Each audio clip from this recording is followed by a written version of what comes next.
Greetings, nerds. This is SNN Nerd. I'm your host, Sarah Belmont, and with me, as always, is our Mr. Producer, Will Polk. How are you doing tonight, Will? Doing very, very well, Sarah, and you know why. Not to get political or anything, but anyway. That's like the biggest tease ever, and you know why.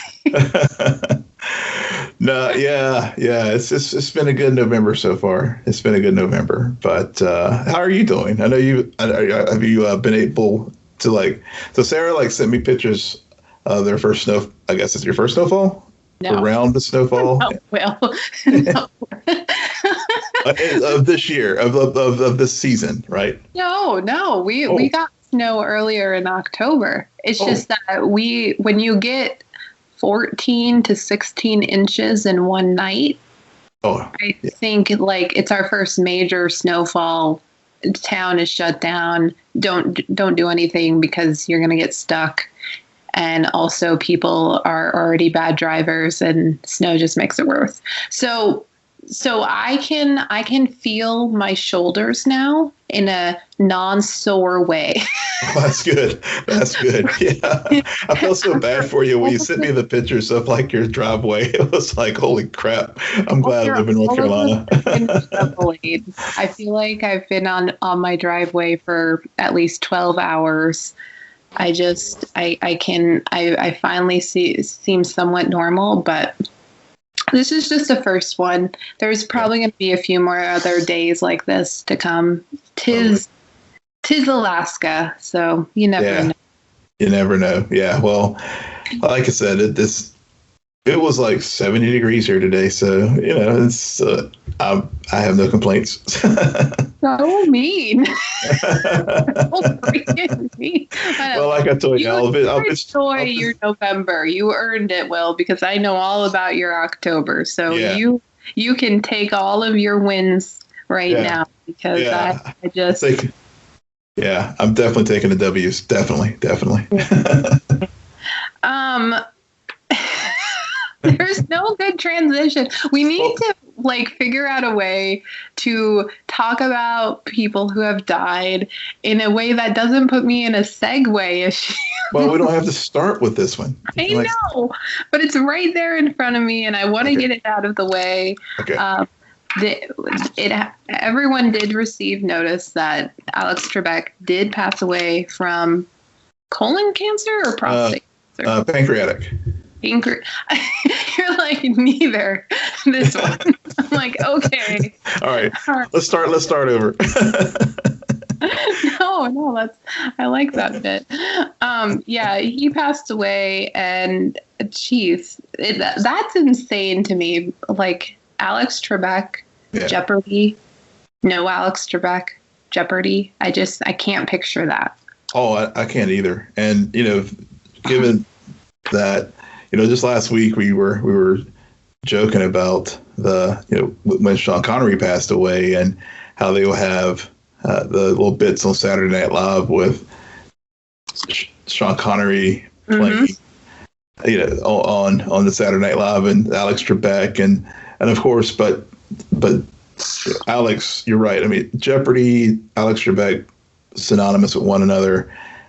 He lived a full life, and when we first got the word, I guess about over a year and a half or so ago when that he was died, he announced that he did have stage 4 cancer and pancreatic cancer, and he was going to fight it, and made it back and filmed some more shows, and it's really really something when you think about the full life that he lived, and clearly he probably had no regrets, and he left a huge legacy, and whoever comes after him, where obviously I've seen people say, well, Ken Jennings should be the next host or whatever, but they'll find someone, but he definitely left his mark on television and people's lives, and he made being smart cool. So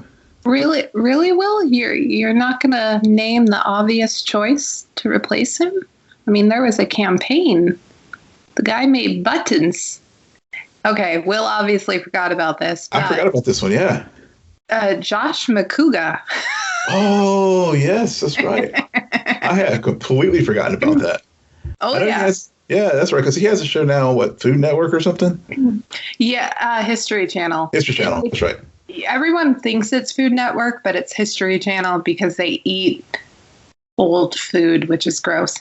But and also ironic because Josh apparently is allergic to everything. And no, I'm not a stalker. I just have been watching Josh McCouga since 2014 when I first got into Christian Harloff, Mark Ellis, and Schmoes.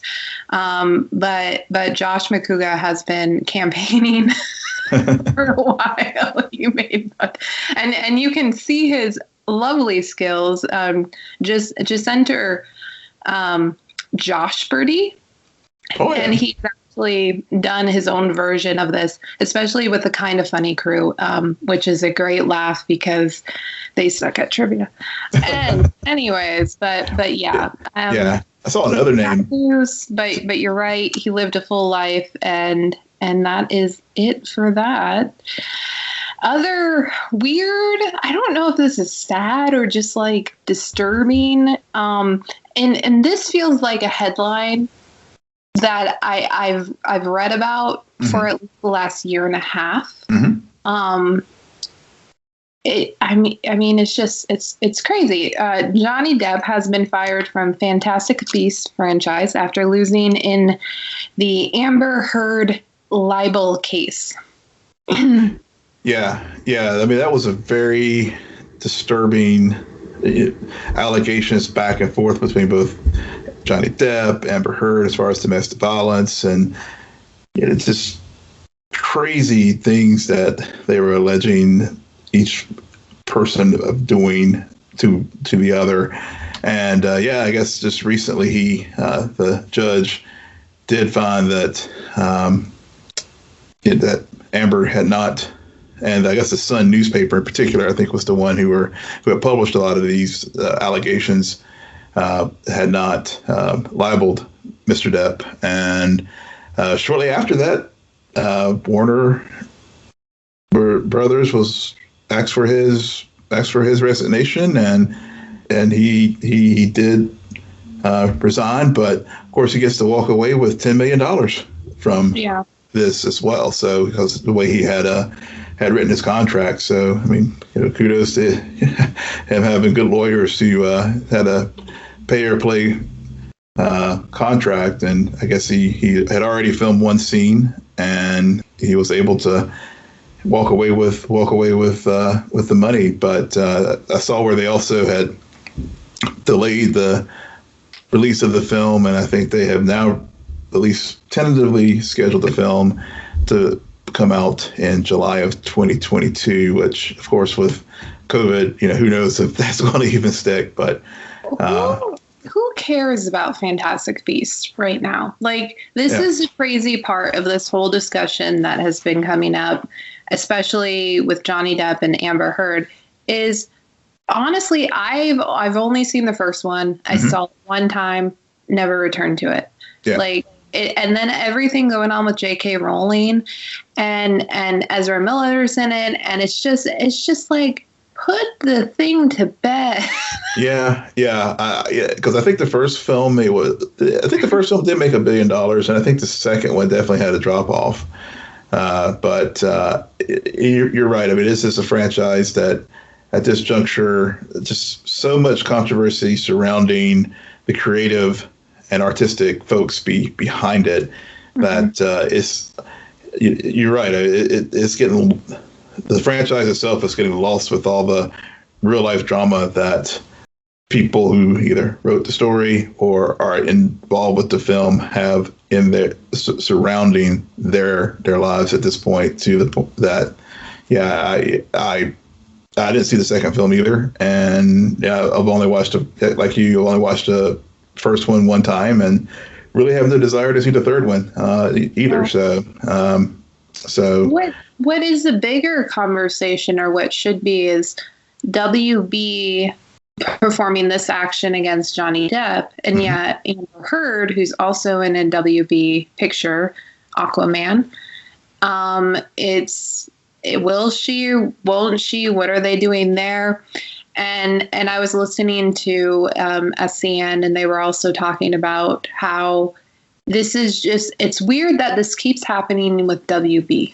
In a like not this exact case. I understand, like, they were married. There was a lot of crap that happened during that marriage. But it's interesting that the stars who appear in WB pictures, there's a trail of bad things, and WB trying to figure out what to do. Yeah. Well, somehow Ezra Miller managed to survive whatever that was in Iceland, and did he survive it, or did they just cover it up and say, "Hey, FYI, while you're trying to figure out what happened in Iceland, look over here. It's Michael Keaton." Well, there's that too. Yeah. But then, of course, the whole Ray Fisher allegate story came out this summer as well, and that's just been ongoing things with it. I know I had put it on the rundown to talk about last week, but I took it off because it's one of those things that it seems Jeff Johns and Josh Whedon and some other folks were very toxic and diminished Ray's and Cyborg story in the Justice League, and it looks like it's going to be rectified in the Snyder cut that will be coming out on HBO Max. So, but there was a lot of back and forth there too, as far as what the studio investigated and how much, where Ray Fisher and the studio were trying to meet, and there was some back and forth there as far as just even trying to get that meeting scheduled. So there's just a lot of things going on, as you said, with that studio. Sorry. It's interesting to compare it to Disney, who will fire people just because of a tweet. Yes, they will. And, that's a very polarizing perspective, but at the same time, I don't know which one I would prefer more, because at least they're kind of doing stuff. And granted, I guess WB to an extent has fired people for tweets. Yeah, they have. At least on the television side. Yeah, look at Harper Sawyer. Yeah. Mm-hmm. Yeah, exactly who I was thinking of. It's just we'll see what happens with Amber Heard, Aquaman, whatever this DC verse is happening. It's such a joke. But to go back to a sturdy, tried and true cinematic universe, television universe, WandaVision, I'm ready for it. We did get a random piece of news that Loki has been renewed for a season 2. Yeah. Were they even able to finish filming season 1? Or even did they even manage to start season 1 as far as the production? I think everyone has been so obsessed with keeping tabs on Winter Soldier and WandaVision that, and this is just master, Loki, tried and true. Yeah. Hey guys, remember me? Yeah, well, totally. I don't know when season 1 is going to premiere, but season 2 will be shortly. Yeah, you're right. It totally is Loki. He just pops up and creates all kind of mayhem, and then he slithers off to wherever he goes, and then boom, he's there again. But but I guess this was discovered in Production Weekly, which I guess is like a trade publication for folks who are looking for work in the industry, and there was a listing that they were looking for cast and crew to work on this show for season 2. And I don't think, obviously, that Disney Plus has not confirmed it, but clearly they were looking to start pre-production for Loki season 2 in January of 2022. So this particular publication does have, it's more than just someone speculating on Reddit. So. Well, I'm all for it. I need WandaVision at this point. I want WandaVision, then I want Buck and Falcon. I am not having a good night tonight, people. I don't know what's happening. It's your shoulders. I'm telling you, it's all shoveling all that snow. It's just like worn you out. And of course, I guess our news won't be complete if Tom Holland doesn't appear on the rundown with a behind-the-scenes photo of a movie he's filming. But I have not seen the photo. Will, you have? Do you want to explain? Sure. It's Tom Holland end of last week posted on his Instagram a photo of himself in the Spider-Man suit on set in front of a blue screen. And he also had a face covering, another mask on top of it, an N95 on top of it. I think, and basically, wear a mask, wear two. It was the caption, if I recall, from that. But yes, it was again confirmation that Spider-Man 3 has started production in Atlanta, and we're anxiously waiting for that film to come out because we have been starved of anything MCU this year, so to date. So, but it was just a nice reminder that hopefully things will start getting back to normal in some future date, and that production is going forward. And it was also a nice touch. Obviously, they'll digitally edit that out, but showing how they were trying to be safe on the set as well, given that so many productions you see, I stopped even adding them to the rundown or posting about them because it seems every day some productions getting impacted by COVID, just like we are in the real world. I mean, it's just where we are at this point. Yeah, I think that's what they call a contagious disease. Yeah, exactly. It's contagion. Yeah. No, I think you're right. It's interesting that simultaneously we get notifications that productions are being shut down.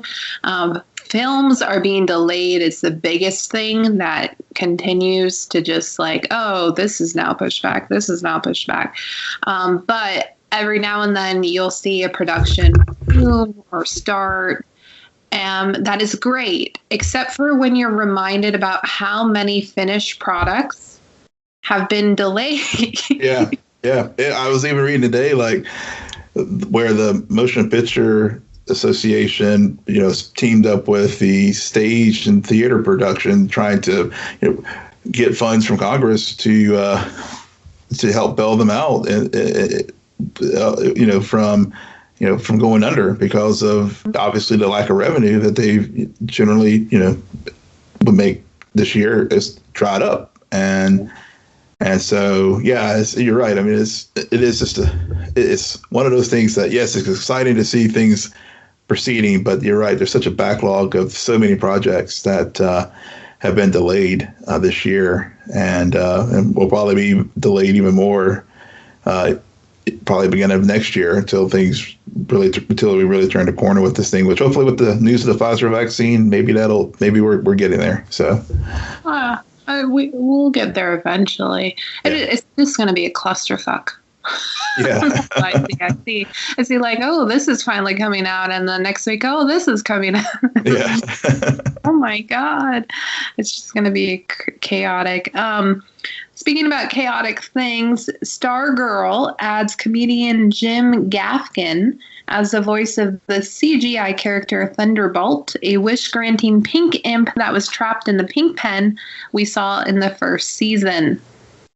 Yeah, we did. And whenever Courtney went to the JSA headquarters with Pat and got all those items, that was one of them. And of course, we did not see it again the rest of the season. I think it was teased. It was teased. Yeah, it was teased in I think maybe about the 10th or 9th or 10th episode or the finale.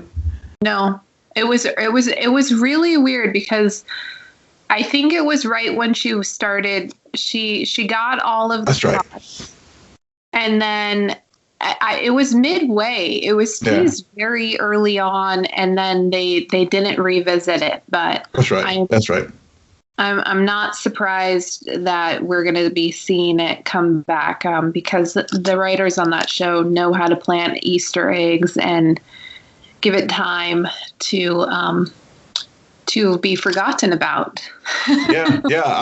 Like I said, I thought it was later in the season, but now that you've mentioned that, it was early on. I think maybe when either Wildcat or Dr. Midnight, whenever I think one of the two, when they came to her room and she was talking to them, I think one of them asked about the pen at that point, if I recall. I haven't watched the first season since it aired. So, you are correct. It was midway in the first season. Yep. Other first seasons that we think are going to go well, and then a headline like this comes out. There was an article written. What magazine was it on? It was the AV Club Onion. AV Club. Yep. Interviewed with a writer in the Superman and Lois writers' room who apparently was fired because they were trying to create equality. Yeah. So, and actually, Nadria Tucker, she also worked on, she was a story editor for one of our past favorites, Krypton. So she has some cred in the Superman universe. She was she was part of the writers' room and was pointing out some places where they were making Me Too jokes and defending the Bechdel test, which I guess is this where I guess in works of fiction, if basically two women are in a room, they're talking about something other than the man. So I guess so there was that, and also given that it seems that there were some black characters who were only being portrayed as villains, so she was raising many concerns about some of the dialogue and structure of how this series was being constructed at this point. And as you said, her contract was not renewed, and so not the kind of stories you want to see coming out from your series, especially given that the showrunner for this series was one of the showrunners of The Flash at the time when they had their issues with Andrew Kreisberg, Todd Helbring. So and as we were discussing earlier this evening with issues with WB, again, they really don't need to be having these kind of stories coming out. I'm glad they're coming out. I'm glad they're not getting shoved under the rug. But again, it's showing that there's still a long ways to go with many things in Hollywood, just like it is in society. But hopefully they can get these things worked out. And now I'm even more curious in a train wreck kind of way of like what we're going to see when the series premieres in February next year. Yeah, it kind of makes you more sensitive to the dialogue, the choices of who's playing what parts in the episodes. I mean, Superman and Lois right now, white. So we can imagine their kids are going to be white, and we'll see how they decide to diversify that nuclear unit a little bit. And expand it. They've done a pretty good job on that on other CW shows. So that part, that was probably the bit that threw me the most. The Me Too stuff, I mean, you already hit the nail on that coffin about how, well, it's interesting. The showrunner was here and now it's here. And the sad part is, this girl is talented because she wrote one of the best Superman series. Yeah, exactly. You don't want to lose her. She knows her crap. Jeez. God. Yeah. She should go write Krypton season 3. But anyways, last but not least, before we get into the crux of our show tonight, there might be a Boba Fett spinoff series. Like Duh. Yeah, exactly. Yeah, Disney Plus and Lucasfilm they were just waiting, let the dust settle a little bit, and then because remember, it's funny because prior to Solo, we were supposed to get all these. We're going to get a Boba Fett film, maybe we're going to get an Obi-Wan film, maybe, and then Solo happened, and then all now. Thankfully, we have Disney Plus, so we're just going to put them all over there. Yeah, and I think it's interesting. Disney does have this tendency to when they want to go all in, they'll go all in. They will. And they have clearly went all in on Disney Plus. I'm a fan of it. As long as they don't do what they did with Mulan, where it's like, oh, there's a $35 rental on top of the subscription service you already pay for. It's like, what the heck is that? Yeah, that was ridiculous. I'm like, when I saw that there was the option to wait until December, I'm like, oh yeah, that's what I'm going to do. But you're right, they are going all in because there is the Cassian Andor story series for spinoff from that film, and yeah, I'm sorry, I just had a brain fart there. It's just it's like one of my favorite ones. It's Monday. Brain fart. It happens. Yeah. That film. Rogue One. Yes. I love Rogue One too. That's the scary thing about it. This has had a brain moment there. But you have that one, and of course Obi-Wan with Deborah Chow directing it, and also now it looks like we'll have Boba Fett. And then of course there was that rumor that dropped a few months ago about a Lando series too. We'll see see if that is actually something that may or may not happen. But who knows when. Donald Glover could fit that in. Nikki, slow your roll, okay? Yeah. Slow your freaking roll, okay? You got projects on the shelf right now that we want to see, i.e. Black Widow. And just, why don't you focus on them before you recreate the Star Wars universe that you also burned down, but whatever. They're trying to build it back up. It's a phoenix rise from the ashes. They really are trying hard. And Mandalorian season 2 is not a bad step forward.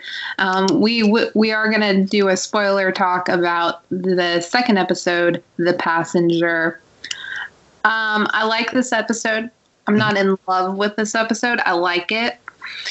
I don't like the spiders. Yeah. I cringed so freaking much for the last 20 minutes of this episode. And every time I listen to people talk about it and I think about it, I just feel like there's 20 spiders on me. Yes. And I don't like that feeling. Yes. That's everybody in my household was just like, okay, because they know how I'm the same way about spiders. And they're like, Will, are you okay? I'm like, Dad, I'm like, yeah, I'm making it. It's just so freaking creepy. They were creepy, and it's pretty cool that they were inspired by Ralph McQuarrie's concept art for Empire Strikes Back for a similar type creature on Dagobah, and so. Yeah, and that concept art was just as equally creepy as what they produced for the show this week. But yeah, I like you. I enjoyed. I liked this episode. I didn't love it either. It was serviceable. It was kind of one of those episodes where it right now you're kind of like, what's the point of this?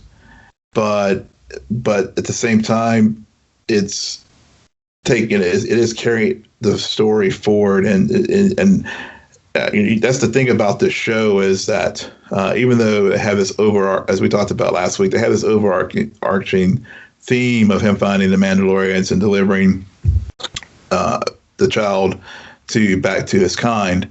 The way these shows are structured, they really are one-offs in many cases, and this was definitely one of those weeks where this seemed to be just a one-off that maybe whenever they do get the Trask next week, we'll get the payoff for what transpired this week. Yeah, this definitely felt not like a one-off, but a part 1 of 2. Mm-hmm. Just because there was so much exposition and need to understand, okay, so who the passenger is, why Mando needs to bring her, there was a line, but these are trying times. I think was said both at the beginning of the episode and at the end of the episode, which I thought was a great bookend. Yep. A piece of dialogue, because you kind of set it up so that Mando is forced to take this passenger, but there are a few things that he's used to being able to do that he can't do, like the hyperspace. Mm-hmm. So there's some kinks, and that ends up them where on an ice planet, and we'll get to Baby Yoda. Yeah. But there's parts of this that I really like.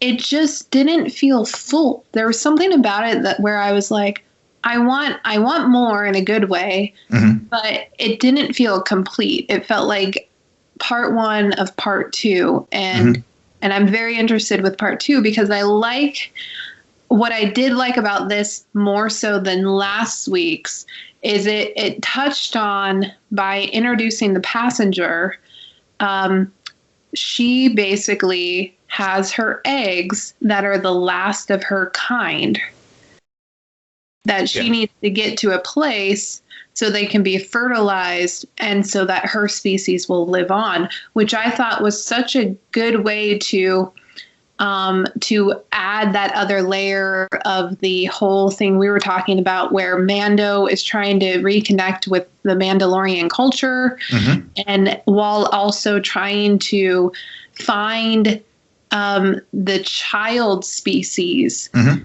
and so he can be reunited with his people, and so you're added with a dying species. So I thought that was very clever. Yeah. And also making it a female, because we get a lot of men on this show and a lot mm-hmm. of paternal instincts. So to have it be a mother protecting her flock, she did a horrible job, by the way. We'll get to that later. But I thought those pieces were really good, and this will probably get an Emmy for set design. Definitely. The sets were just amazing, that what they were able to pull off on that soundstage,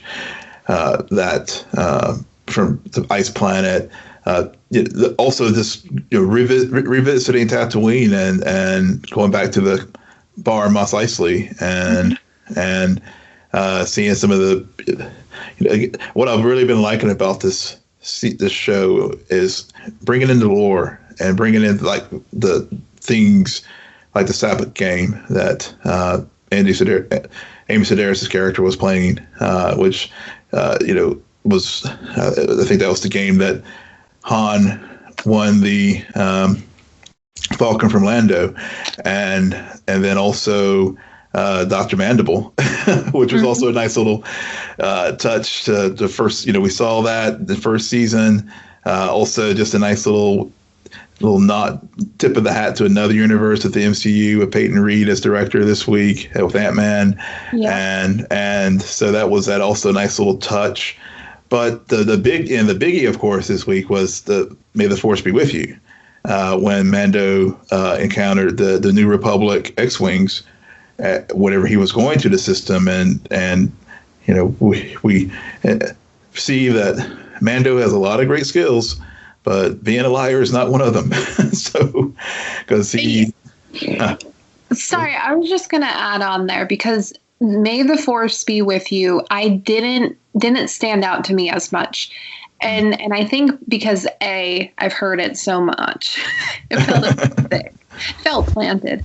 But I think too, another reason why I like this episode so much is because of a point you brought up last week, where you have to remember this is what happened after the Empire fell. Mm-hmm.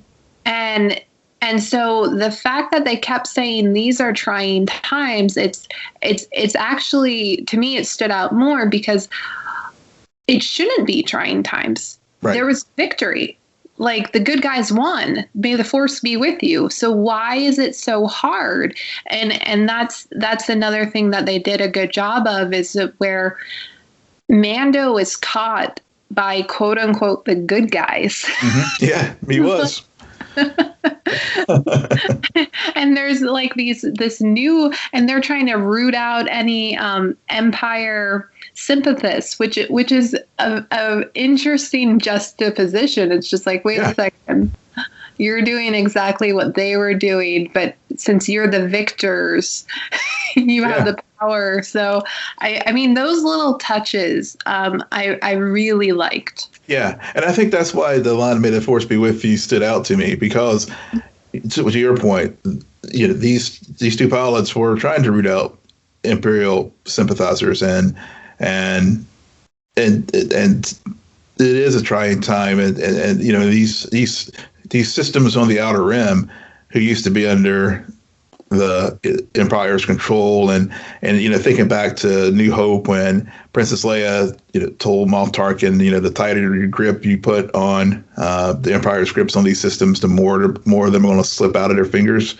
and we're seeing that now in the context of the New Republic, that they're trying to protect all these systems, but they're stretched very thin, and trying to keep up this large infrastructure in the galaxy. So, and also, of course, thinking through the rest of the trilogy, and when we got to the next three films after Mandalorian, as far as in the Star Wars timeline, how the Jedi are treated as this like mythic thing, whereas in this context, it's still fresh in everybody's head that the Jedi is still around, and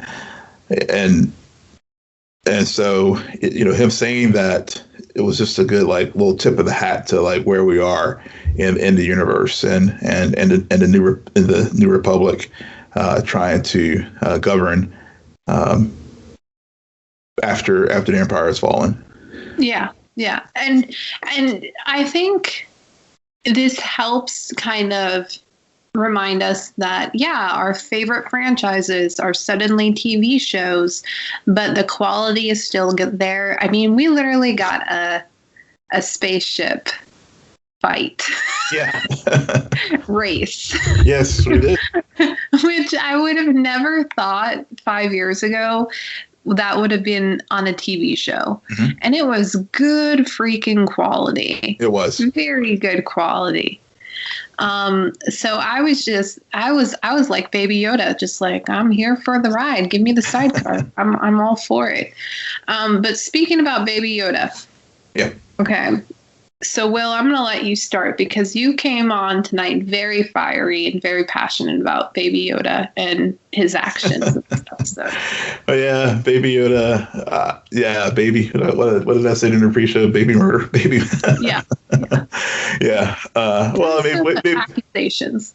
Yeah. I may have been a bit harsh, but at the same time, it was.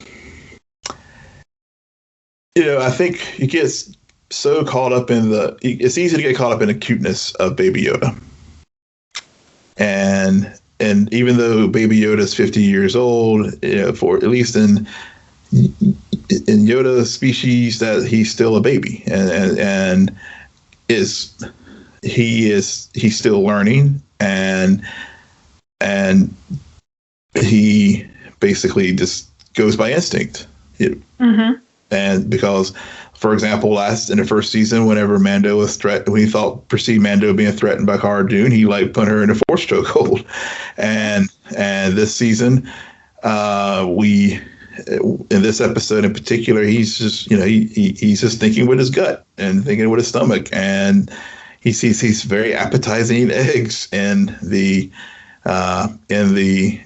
tank there, and so.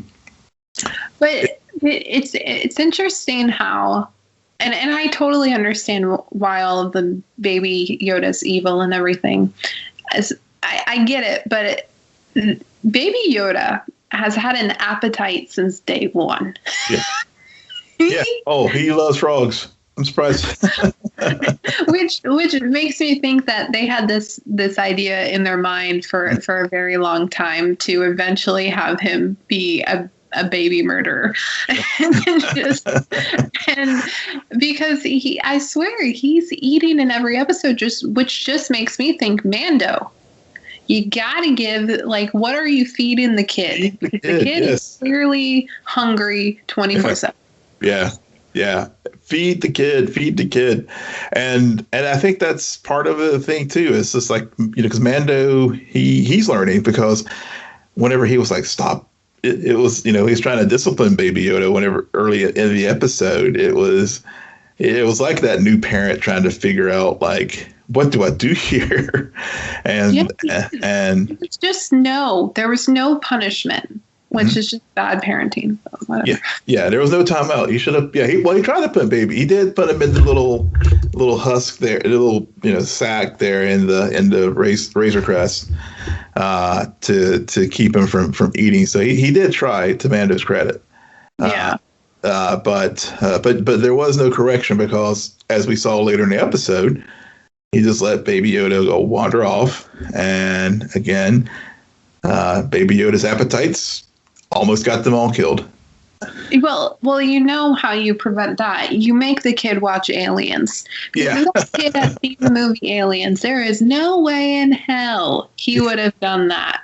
Because I was just, like, that's another thing. It's one thing for the spiders. Mm-hmm. But you had them in the eggs that are just so xenomorph, and I was just like, I don't like this. I don't like it. Like, that is one of the scenes, like, it's not even the aliens that scare me in the movie Alien. Mm-hmm. It is the whole way that they get into your body. Yeah. And so having that, this episode should have been aired on Halloween. Like, this is such a Star Wars Halloween episode. True. That, I mean, we're relatively close, so it works, but I think it would have been perfect had it aired on, like, Halloween. Oh, that's a very good point. You're right, because it was a very dark, and I even commented to my family when we were watching, like, this was a dark episode. Mm-hmm.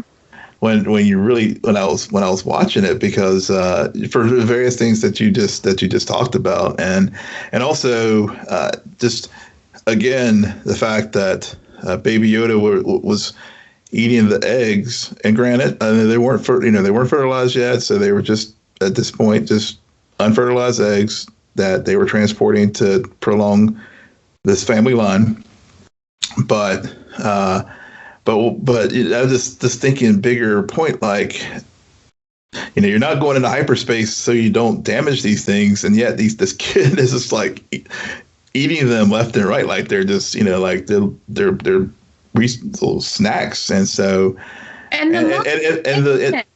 what's that?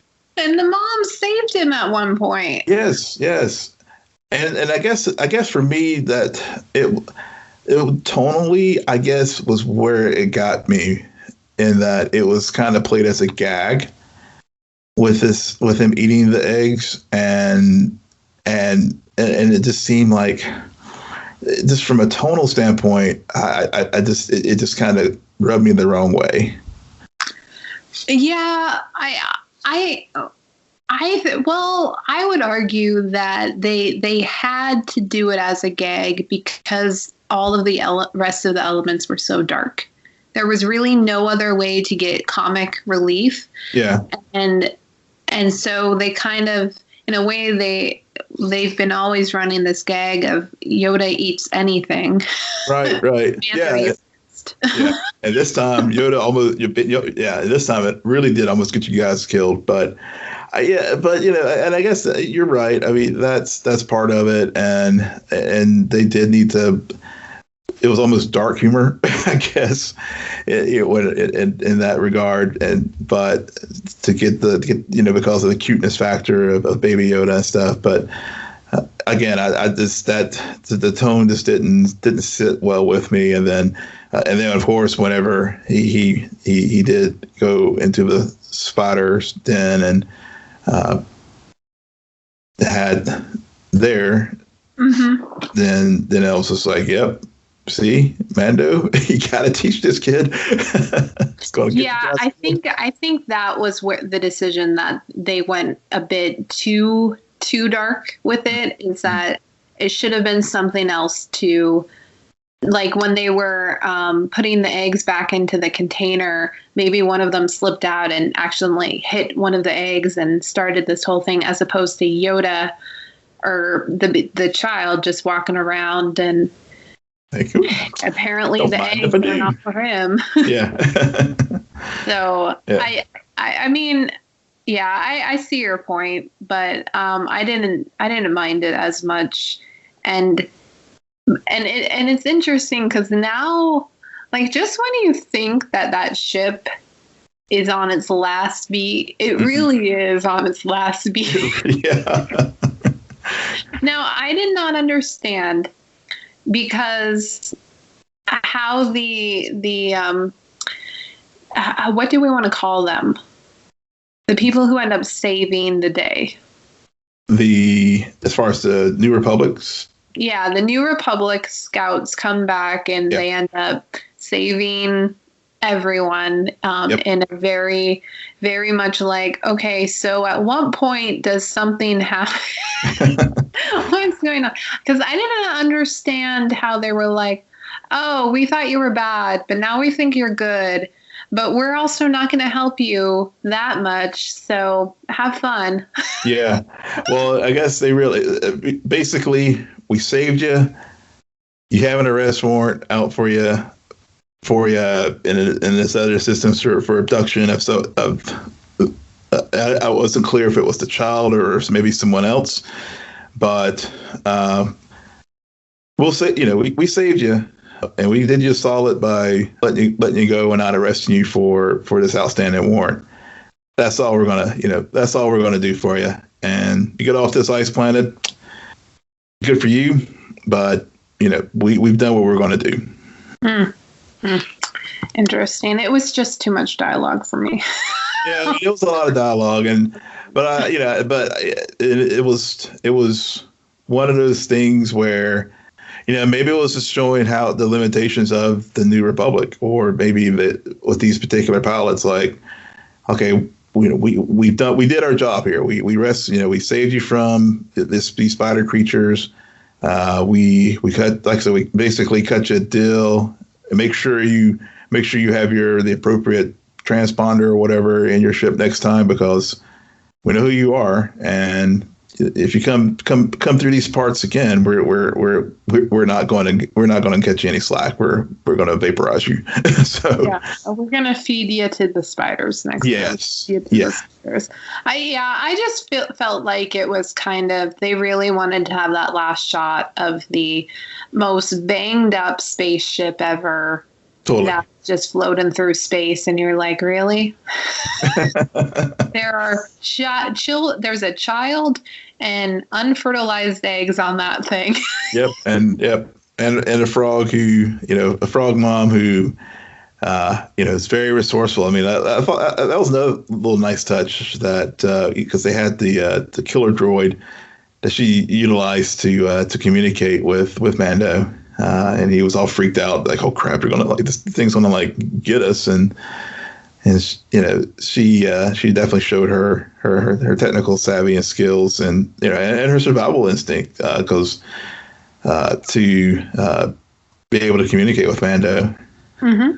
Yeah, no, I really like that part as well. The droids, as much as the first season, Mando kind of came to terms with the droids.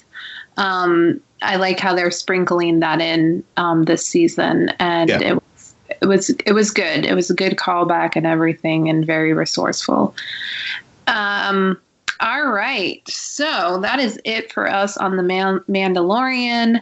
Until next week, speaking about things to come, this is a reminder: The Crown will return on November 15th, and it'll feature Princess Diana and the wedding, and Oh my God, Margaret Thatcher. So I'm so excited. Have you seen this freaking trailer? This trailer is a beast.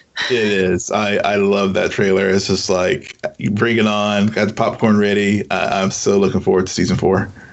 Oh my God. That scene where Margaret Thatcher comes in and it says, we were born the same year. Who's a senior? I am. It's like, okay, things are going to go down. Oh, yep. So I'm so excited for this. I can't wait after that trailer. Now, The Right Stuff also did drop an episode. Will, what are your thoughts on the most recent episode of The Right Stuff? Oh, see, you know how I was telling you last week about John Glenn being how we. I don't think his name ever comes up when we talk about this show. Not at all. But to my, last week I was like, I did. Who was the more sympathetic person in the situation, Shepard or Glenn?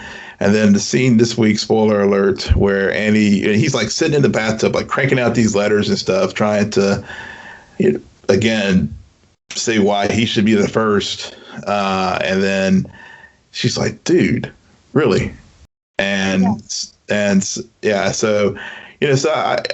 it reminded me of another series, where From the Earth to the Moon. I don't know if you ever watched that one. It was done by Tom Hanks.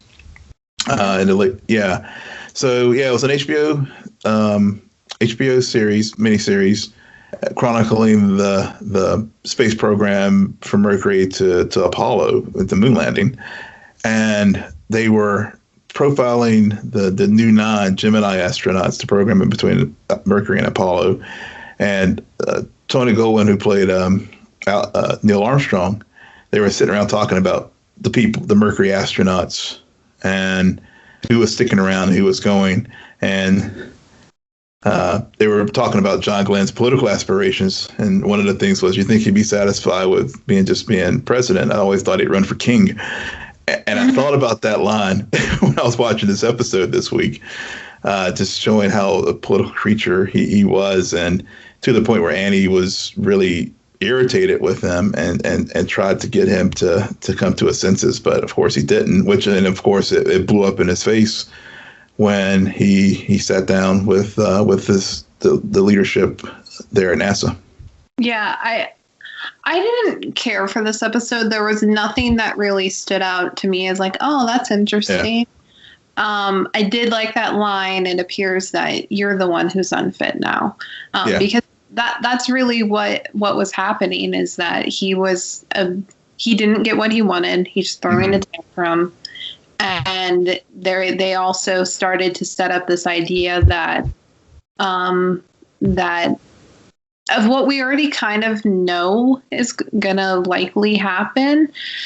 And with how he's gonna end up being first with the whole medical stuff. But yeah, I just, again, this episode, for some reason, it just fell flat for me. I was like, huh. Yeah. Okay. It's same for me. I don't know if it was just the things going on during the week or what, but I just couldn't really get locked in with this one either this week.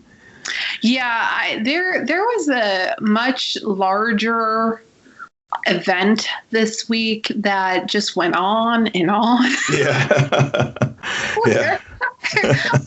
Like, that's why I had to take This Is Up off the rundown. They didn't have a second episode. I'm like, well, wait, we'll give it a week. Yeah, give it a week. He says, no, we got enough drama in the country right now. Jesus Christ. Talk about a movie in the making. God, that saga. Yeah.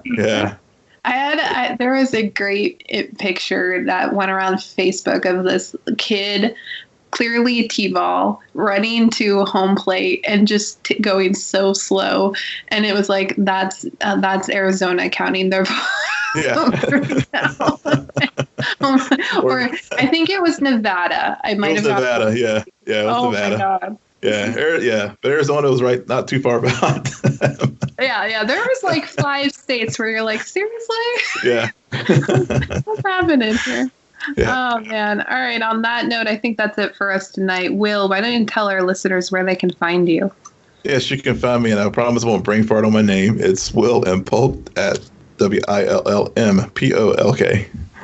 And you can follow me on Twitter at SJ Belmont, SJBELMONT. Please follow our crew on Twitter at CNN Nerd. Friend us on Facebook.